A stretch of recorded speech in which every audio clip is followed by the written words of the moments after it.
Bonjour et bienvenue sur cette nouvelle vidéo. Aujourd'hui, nous allons voir comment activer deux paramètres dans notre appareil photo lorsqu'on fait de la pose longue. C'est des paramètres que moi j'utilise, donc je partage ça avec vous. Après, libre à vous d'utiliser ou pas. Alors, le premier des paramètres, ça va être la réduction du bruit lors d'exposition longue. Ce paramètre a trois positions. Il a la position désactivée, la position automatique et la position activée. En désactivé, il n'y a rien qui se passe. En automatique, il va traiter votre photo si lui il détecte qu'il y a possibilité d'avoir du bruit dessus. Et la position activée, toutes vos photos seront traitées, peu importe bruit ou pas bruit. Ce qu'il faut savoir par rapport à ce paramètre, c'est que s'il est activé, votre photo, vous prenez une photo par exemple d'une minute, on va prendre large, une minute. Pendant la minute suivante, votre appareil ne sera pas disponible puisqu'il sera en train de traiter la photo. Donc une minute d'exposition, une minute de traitement. Voilà. En automatique, ça sera suivant ce que lui il aura détecté. Donc, il peut ou pas traiter votre photo suivant le bruit qu'il va détecter dessus. Voilà, mais faut savoir ça, que si vous l'activez, votre appareil photo sera indisponible le temps de la pause. Enfin, du double le temps de la pause. Voilà, c'est du double du temps de la pause. Donc, si vous exposez vous faites une circuit polaire pendant 30 minutes, et ben pendant une heure, votre appareil sera indisponible. Mais en contrepartie, il aura traité le bruit dans votre photo. Donc c'est un petit plus, hein, ça se fait directement sur le fichier RAW, donc c'est pas plus mal. Et comme ça, en post-traitement, ça vous fait du travail normalement en moins. Le deuxième des paramètres, ça va être le verrouillage du miroir. Alors, comme c'est de la mécanique, quand votre miroir se relève, il crée des micro-vibrations. Donc ça impacte votre photo. C'est pour ça qu'ils ont mis un paramètre, verrouillage du miroir, ce qui permet de décomposer le mouvement. C'est-à-dire que votre miroir va se relever, il y a un décompte qui va partir avant de prendre la photo. Alors que si ce paramètre n'est pas activé, le miroir s'ouvre, les volets s'ouvrent, ouais, les volets s'ouvrent et le capteur est exposé, les volets se referment, le miroir se rabaisse. Et tout ça, ça va très vite et il y a plein de micro-vibrations qui sont créées parce que c'est de la mécanique, hein, comme je vous l'ai dit. Donc voilà. Donc c'est pas mal quand on fait de l'exposition longue, quand on est sous trépied, qu'on a le temps de décomposer ce mouvement justement pour éliminer une partie de ces micro-vibrations. Mais ça, on va le voir ensemble. Je vais mettre la caméra à l'arrière de l'appareil photo et on va voir ensemble comment activer ces paramètres. Déjà, comment y aller, activer ces paramètres. Alors là, ce sera sur Canon, mais ça existe sur Nikon. Il n'y a pas de raison. De toute façon, les technologies sont les mêmes. Au niveau des paramètres, j'ai vu sur Nikon, on retrouve sensiblement la même chose, même si c'est pas tout à fait, ils n'ont pas le même nom, ils ne se trouvent pas forcément au même endroit, mais vous le retrouverez. Voilà. Puis si vous ne les retrouvez pas chez Nikon, vous regardez dans votre documentation.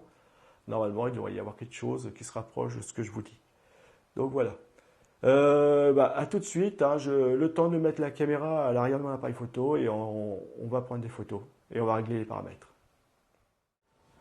Donc voilà, j'ai mis la caméra à l'arrière de mon appareil photo.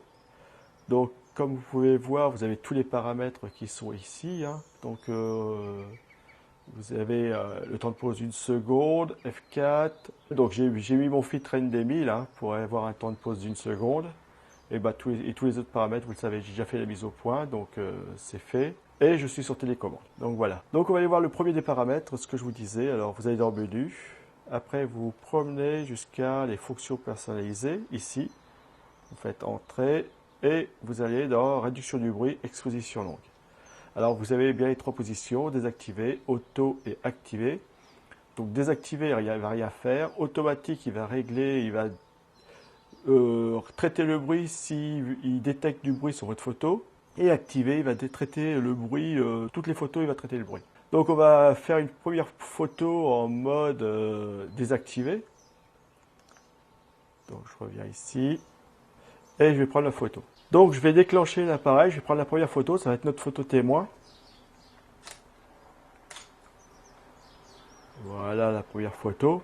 Et maintenant on va enclencher les paramètres et on va voir comment il réagit. Donc là, réduction du bruit, hop, j'active et je mets sur auto. Donc on va voir là comment il fait et c'est reparti. Donc là, sur automatique, il va soit traiter ou pas, suivant ce qu'il aura détecté comme bruit dedans. Donc là, on voit qu'il me donne la main, donc il n'a pas traité la photo. Pour lui, il n'y avait pas besoin de le faire, il ne l'a pas fait. Donc après, si je me mets sur activer. Je vais reprendre cette photo-là et on va voir que là, il va la traiter obligatoirement. Voilà, et vous voyez, Busy, donc il traite la photo. Donc 1 seconde, ça va vite, hein, mais vous voyez, il a traité la photo. Bon, mince. Voilà, on voit pas de différence entre les photos, hein, parce qu'elles ont les mêmes expositions, il n'y a pas... Donc voilà. Donc il y a bien la photo au témoin, la photo en auto où il n'a pas traité la photo, et la photo en activé où il l'a obligatoirement traité. Vous avez vu, il y a marqué Busy, donc ça veut dire occupé, enfin en traitement. On n'a pas la main sur l'appareil. Donc là ça va, c'était 1 seconde, mais imaginez que si vous aviez 1 minute, 2 minutes, ça fait que pendant 2 minutes, votre appareil photo n'est pas disponible. Mais comme je vous l'ai dit, tout ce qu'on peut faire au niveau de la prise de vue, il faut le faire. Alors le deuxième paramètre qu'on a, c'est, qu'est-ce que je vous disais, c'est, hop, on va dans fonction personnalisée et verrouillage du miroir. Donc là, vous avez entendu, quand je prends une photo, il n'y a pas de décomposition. On va prendre la photo, 2 secondes, je prends la photo. Je relâche, voilà, le traitement, et je redonne la main. Maintenant, on va activer ce paramètre-là, et vous allez voir la décomposition. En 1, il va relever le miroir. En 2, il y aura le compte à rebours qui va se lancer ici, et la prise de vue. Allez, on y va. Voilà, il a relevé le miroir, compte à rebours, prise de vue, redescendre du miroir et traitement de la photo. Donc vous voyez, tout ça, ça se fait assez rapidement, hein. Vous pouvez le voir. Les photos sont les mêmes. Alors le fait que ça aille plus clair ou pas, c'est qu'il y a des nuages, le ciel très nuageux comme vous pouvez le voir. Donc voilà, vous avez bien entendu le mouvement. Il remonte le miroir, déclenche, compte à rebours et photo. Et traitement, et c'est parti. Donc ça, c'est ce que je fais à chaque fois que je fais l'exposition longue. Voilà, je mets un maximum de chances de mon côté pour avoir des photos, on va dire, optimisées, de meilleure qualité possible, hein. Donc le dernier petit truc, c'est de mettre ce petit cache. Alors vous voyez, le petit cache, il est là. Je ne sais pas si vous voyez, voilà. Normalement, ça c'est avec la sangle. D'accord, mais comme j'ai ôté la sangle, voilà, je l'ai ôté aussi pour vous le montrer. Donc ça se positionne comment? Vous ôtez cette petite partie-ci, là. Alors, je vais mettre les deux mains parce que c'est pas évident, c'est coince. Alors, le fait que ça tienne, heureusement, ça évite que ça se perde, hein. Mais vous voyez ici et là, attendez, hop, ici et là, vous avez des endroits où c'est un peu, on peut accrocher les doigts, donc ça peut aider. Et après, on va y glisser cette partie-ci à la place. Voilà. Alors c'est pareil, je vais y mettre les deux mains, excusez-moi, hop, voilà. Et donc voilà, donc là on empêche la lumière de rentrer par l'œilleton, et donc normalement il n'y a pas de lumière parasite sur votre photo. Donc on va reprendre une photo avec le tout, voilà, relever le miroir, des comptes à rebours, prise de vue, traitement de l'image, et il nous redonne la main. Donc vous voyez, et en plus de ça, on empêche tout ce qui est lumière parasite de pénétrer par l'œilleton. Donc c'est pas plus mal. Voilà, la configuration, on va dire, idéale pour faire de la pose longue. C'est ce que je fais et j'ai pas de soucis. Donc voilà, c'est fini pour les paramètres. Bon, j'espère que j'aurai été assez compréhensible. Vous aurez bien compris, donc il n'y a pas de souci. Les menus ils sont là, hein. Donc verrouillage du miroir, vous l'activez. Bon, je les active. Et la réduction du bruit pour les expositions longues. Donc ça c'est pareil, c'est activez-les quand vous faites de la pose longue, ne laissez pas toujours activer.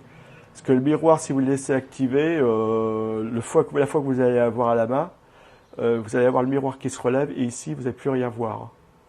Donc et en plus de ça, vous êtes surpris, vous êtes obligé de rappuyer pour repartir envoyer votre photo. Donc ça va être dommage. Donc voilà, vous avez vu les paramètres. Donc une dernière photo comme ça. Et vous allez voir, il vous l'aura la main tout de suite. Voilà.